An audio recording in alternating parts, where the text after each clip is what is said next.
sometimes dies with them. In my 27, pushing to 28 years at this police department, we never had anything like this happen before. We move now to the death of a High Point family over the weekend. Police say a man shot his wife and 3 children, then turned the gun on himself. There's someone knocking in front of my house saying someone tried to kill them. I'm an actor as well. I also do voiceovers and stand-up comedy. I look forward to working in all aspects of entertainment. I love the everyday grind of continuing to grow in the entertainment business. At exactly 7 a.m., 2 people ran from a house on Mossy Meadow Drive, desperately knocking on neighbors' doors. They had just escaped what police would later describe as a scene unlike anything in the department's history. Inside that home, 5 people lay dead, a wife, 3 children, and the man who took their lives before taking his own. This wasn't a random act of violence. This was a family, a mother who served her country, built businesses, and coached others through life's challenges. Children with their whole futures ahead of them, and a father whose struggles have been documented by police for nearly a decade. What you're about to see raises a question that haunts this case. How does a family tragedy of this magnitude unfold behind closed doors? And what signs were missed along the way? Before we go further, I want to hear from you. Have you ever noticed something troubling in your community but weren't sure how to help? Drop your thoughts in the comments below. Your perspective matters, and this conversation could help someone watching. Let's examine what happened on that morning in High Point. Grace, thank you. We move now to the death of a High Point family over the weekend. Police say a man shot his wife and 3 children, then turned the gun on himself. Tonight, we're learning more about the moments after they died. WFMY News 2's ITD's McMiller got a hold of the 911 calls. Yeah, this loss is heavy, surreal, and deeply saddening. Many are hurting and mourning right now. Everyone from police to those who went to school with the victims are shocked that something like this happened. Somebody was shot in the house at 2734. A High Point family's place of comfort turned into a crime scene Saturday morning. There's someone knocking in front of my house saying someone tried to kill them. Chilling 911 calls rang in from neighbors who tried to help the 2 adults that were able to escape the home. The man is saying that it was his father. He said he's sure that he still has the gun. Officers arrived shortly after, shocked to find a family murdered inside their home on Mossy Meadow Drive. In my 27, pushing to 28 years at this police department, we never had anything like this happen before. Police say Robert Crayton shot his wife and their 10, 16, and 18-year-old children before turning the gun on himself. All 3 kids were Guilford County School students. They attended Ragsdale High and Union Hill Elementary School. The school district released this statement saying, "We are heartbroken and our thoughts are with the family." District crisis teams will be at both schools throughout the week. While the community tries to heal and wrap its head around what could lead a person to kill their family, High Point Police is continuing to investigate. We are following breaking news this Monday. High Point Police just identified 3 of the 5 people killed in Saturday's murder. Investigators believe 45-year-old Robert Crayton Jr. shot and killed his wife, Athalia Crayton. We're told Robert died from a gunshot wound. 18-year-old Kason Crayton was also killed. 2 juveniles ages 10 and 16 also died. A press conference will be held at the High Point Police Department this afternoon at 1 o'clock. I play Derwin, and he's a guy that fell into the mix with them pretty much. A little kooky character, but Derwin's a good guy. This is the U.S. Open of dirt track racing. I don't care what you're saying. We're not going to enter a race for the money. Can we just hear what he's got to say? What I'm saying is the top 10 earners, they in the big race automatically. The rest of them got to qualify the race. And your boy, he can drive. Not to reiterate the timeline, I think most of that has been pretty well established. I do want to say that the investigation is moving forward very well and expeditiously.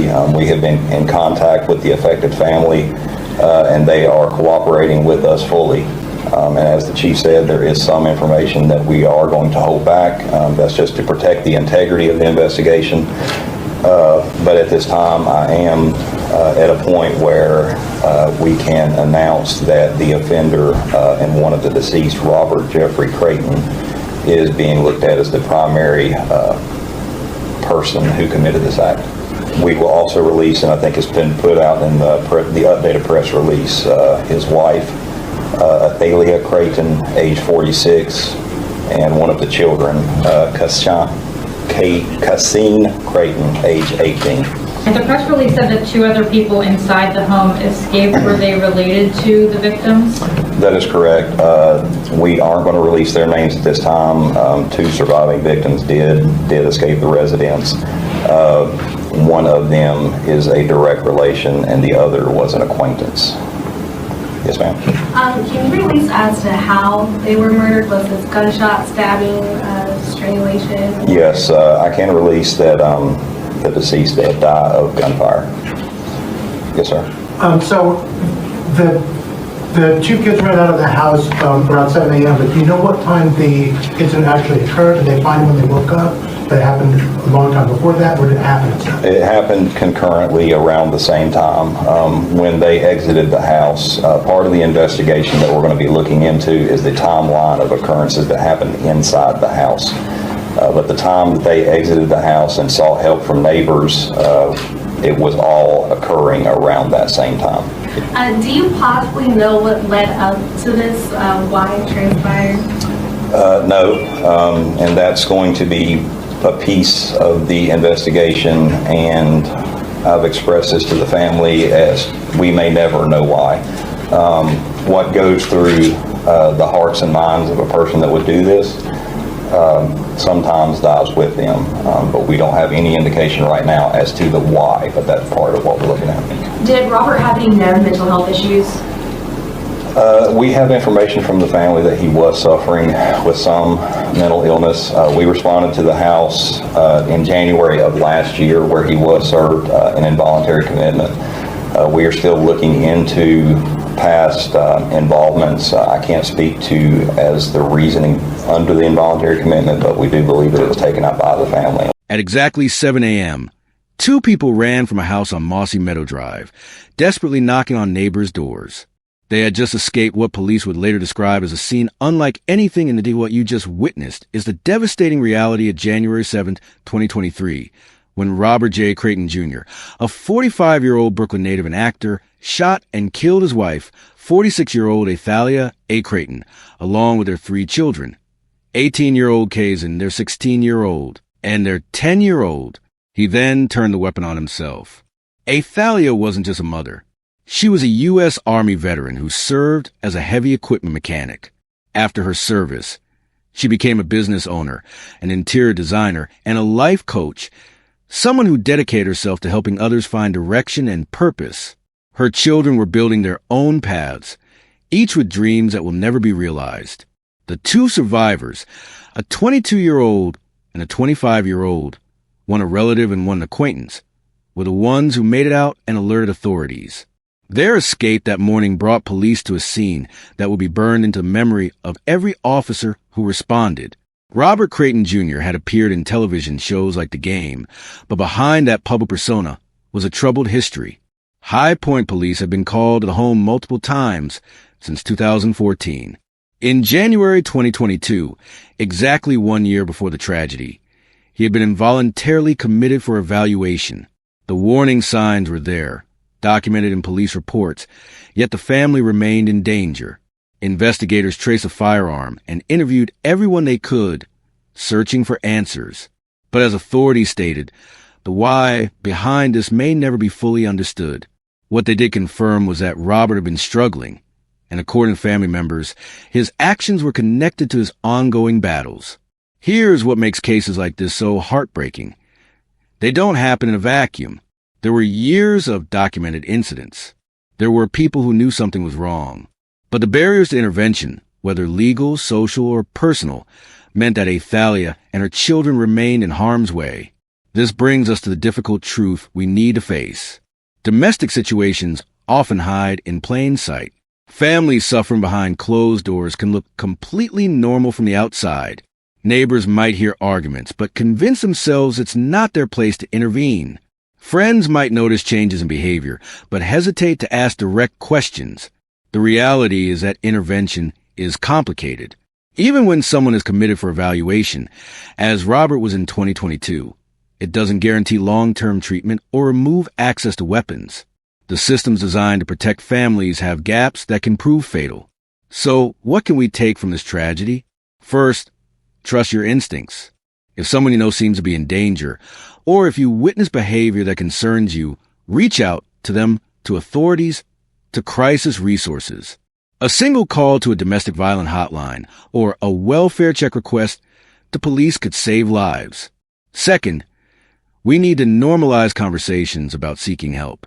Robert's struggles were known, but whether he received consistent support or felt able to ask for it remains unclear. Creating spaces where people feel safe admitting they're not okay is critical. Third, check on the people around you. Athalia was strong, a veteran, an entrepreneur, a coach. But strength doesn't mean invulnerability. The strongest people often carry the heaviest burdens in silence.